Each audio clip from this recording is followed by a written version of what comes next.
ஓம் ஏகதந்தாய தத்புருஷாய வித்மகே வக்ரதுண்டாய தீமகி தந்தி பரசோதியா. நெக்ஸ்ட் ஜென் நேர்கள் அனைவருக்கும் கோடான கோடி நமஸ்காரங்களை தெரிவித்துக் கொள்கிறேன்.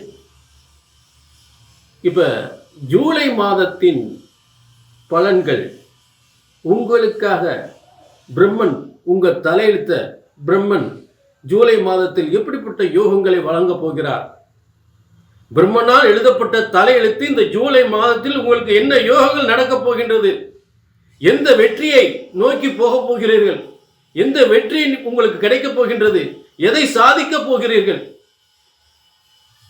எதில் நீங்கள் ஜாக்கிரதையாக இருக்க வேண்டும், எதை துணிந்து செய்யலாம், என்னென்ன வெற்றிகள் உங்களுக்கு கிடைக்கப் போகின்றது என்பது எல்லாமே பிரம்மனால் எழுதப்பட்ட தலையெழுத்து.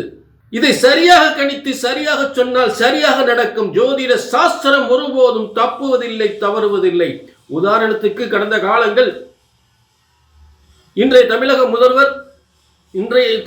முதல்வராக இருக்கக்கூடிய விஜய் தமிழக முதல்வராக வருவார் என்று 2 வருடங்களுக்கு முன்னே நான் கணித்து சொல்றேன்.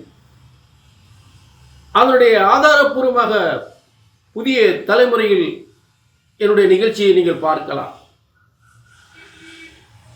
அதாவது உலகத்தில் எத்தனையோ விதமாக சொன்னாலும் ஜோதிட சாஸ்திரத்தை பிரம்ம சித்தாந்த முறைப்படி சித்தர்களும் முனிவர்களும் சொன்ன முறைப்படி சரியாக கணித்தால் சரியாக நடக்கும் என்பதற்காகத்தான் இந்த உதாரணத்தை சொல்கின்றேன். விஜய் தான் தமிழக முதல்வராக வருவார் என்று 2 வருடங்களுக்கு முன்னே சொன்னேன். அதனுடைய ஒரு நிகழ்ச்சியை புதிய தலைமுறையில் நீங்கள் காணலாம். புதிய தலைமுறையில் ஒரு இன்டர்வியூல சொல்லியிருக்கேன், விஜய் தான் தமிழகத்தில் ஆளப்போகின்ற முதல்வர், விஜய் தான் வெற்றி பெறுவார் என்று சொல்லியிருக்கிறேன். இதை ஏன் திரும்ப சொல்றேன் அப்படின்னா, நீங்கள் உலகத்துல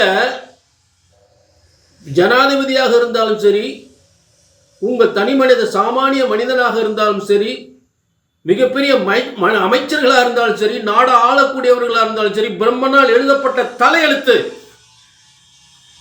அந்த தலையெழுத்து ஒருபோதும் தப்புவதில்லை, தவறுவதில்லை. அதை சரியாக கணித்தால் சரியாக நடக்கும், தப்பா கணிச்சா தப்பாதான் நடக்கும்.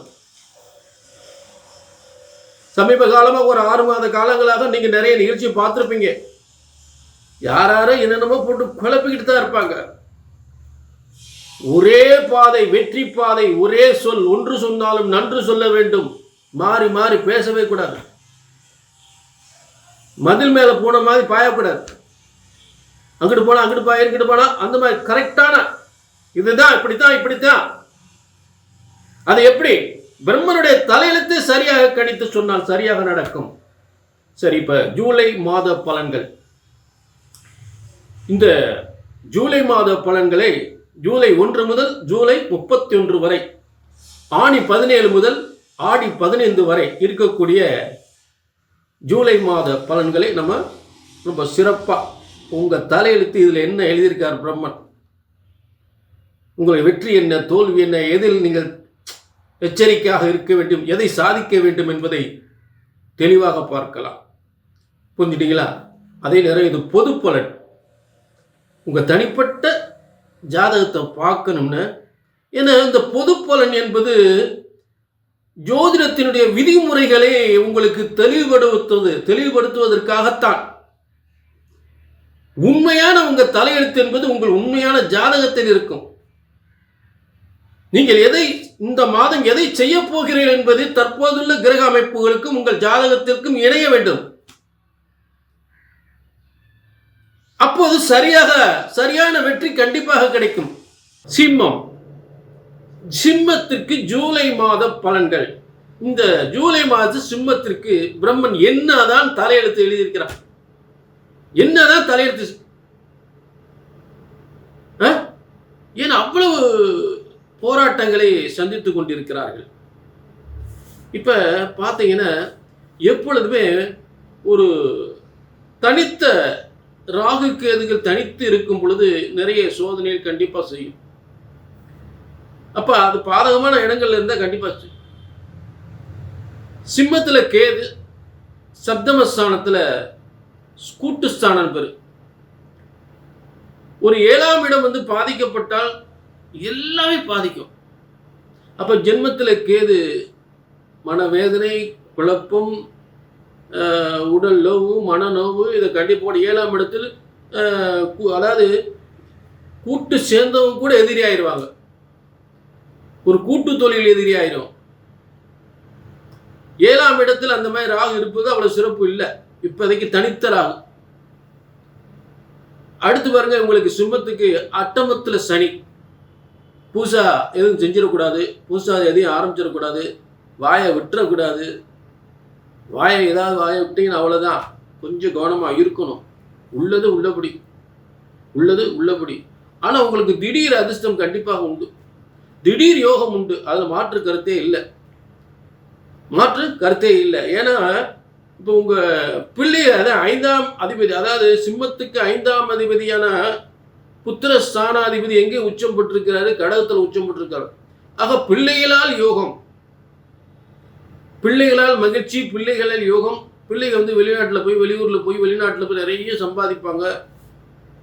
சிம்மத்துக்கு வந்து கொஞ்சம் பொருளாதார தொழிலில் கொஞ்சம் மத்துவமான நிலை ஏற்பட்டாலும் பிள்ளைகளால் மிகப்பெரிய முன்னேற்றம். ஏன்னா பூர்வ புண்ணிய ஸ்தானாதிபதி சிம்மத்துக்கு 5ஆம் அதிபதி புத்திர ஸ்தானாதிபதி போய் 12ல் உச்சம் பெறும் பொழுது பிள்ளைகள் வந்து வெளிநாட்டில் போய் சம்பாதிப்பாங்க, ஐடி துறையில் சாதிப்பாங்க, மிகப்பெரிய ஒரு பதவியில் இருப்பாங்க. அவங்களுடைய வளர்ச்சி சிறப்பாக இருக்கும். புரிஞ்சுட்டீங்களா? சில பேர் வந்து இப்போ வெளிநாட்டில் படிக்க கூட செய்வாங்க. படிச்சுக்கிட்டே வேலை பார்த்துட்டே படிப்பு, அந்த மாதிரிலாம் இருக்கும். புரிஞ்சுட்டீங்களா? ஆக சிம்மத்திற்கு அடுத்தாப்புல இப்போ இருக்கக்கூடிய அடுத்து நமக்கு யோகம் என்ன அப்படின்னு பார்த்தோம்னா, 4ஆம் அதிபதி, சிம்மத்துக்கு 4ஆம் அதிபதி போய் 9ஆம் இடத்துல இருக்கிறது ஒரு நல்ல சிறப்பு. 4ஆம் அதிபதி போய் 9ஆம் இடத்துல இருக்கிறார், 10ஆம் இடத்துல இருக்கார், ஜீவனஸ்தானத்தில்.